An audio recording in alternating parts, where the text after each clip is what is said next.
మన ఊళ్ళో ఏంటంటే ఇంటికి వచ్చిన వాడికి మందు తాగిపిస్తాం. అవునా? ఇంటికి వచ్చిన వాడికి మందు తాగిపోతే మర్యాద ఏనంటే గది మందు తాగిపించి అన్ని రోడ్డు మీద వదిలిపెడతాం. ఇక పురాన్ని ఇంటికి పోని ఆ ఇంటికి పోతాడో మధ్యలో పోతాడు. అవునా? మనమే కదా ఆడికి ఇండైరెక్ట్ గా మనమే హత్య ప్రయత్నం చేస్తున్నాం. వాడు సావడానికి కారణం ఎవరు? నువ్వే, ఖచ్చితంగా నువ్వే.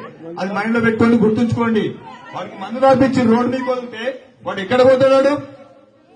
వాడు డివైడర్ గుద్దుకుంటాడో, ఇంకో బండి గుద్దుకుంటాడో, ఆగున్న ట్రాక్టర్ గుద్దుకుంటాడు. అవునా? ఇంట్లోకి చేరుకుంటున్నాడు. కారణం ఎవరు? అది ఏదో పాపమని మా పెద్దమ్మలో, మా తాతలో, మా మామలో నీకు పలకరేనందుకు వస్తే వాడికి చచ్చిపోయినందుకు ప్లాన్ చేసి పంపించండు అని మందు తాపించి. అర్థమైందా? వాడు సాగు కారణం ఎవరు? మీరే గుర్తుంచుకోండి. ఇది అంత ప్రేమ ఉంటే